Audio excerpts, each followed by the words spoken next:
റോഡിൽ ഒരു നീന്തൽക്കുളം പദ്ധതിയുടെ ഭാഗമായി പട്ടാമ്പി ഗുരുവായൂർ പാതയിൽ നീന്തൽക്കുളം നിർമ്മിച്ചു.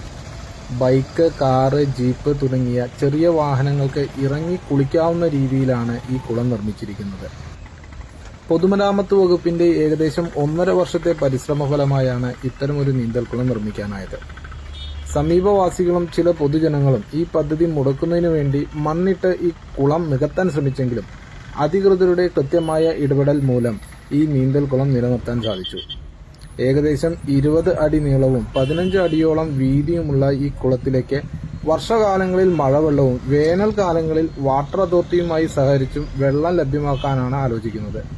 മത്സ്യഫെഡുമായി സഹകരിച്ച് മത്സ്യകൃഷി നടത്തുന്നതിനുള്ള ആലോചനകളും നടന്നുവരുന്നു. പട്ടാമ്പിയുടെ പരിസര പ്രദേശങ്ങളിൽ ഉള്ള വാഹനങ്ങൾ കുളത്തിൽ ഇറങ്ങുന്ന രീതി കണ്ടു മനസ്സിലാക്കി മാത്രമേ ദൂരസ്ഥലങ്ങളിൽ നിന്നുള്ള വാഹനങ്ങൾ കുളത്തിൽ ഇറങ്ങാവൂ എന്ന് അധികൃതർ അറിയിച്ചു.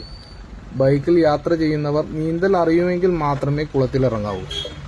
നീന്തൽ അറിയാത്തവർ കാറ്റു നിറച്ച ട്യൂബ് പോലുള്ള നീന്തൽ ഉപകരണങ്ങളുമായി കുളത്തിൽ ഇറങ്ങാം.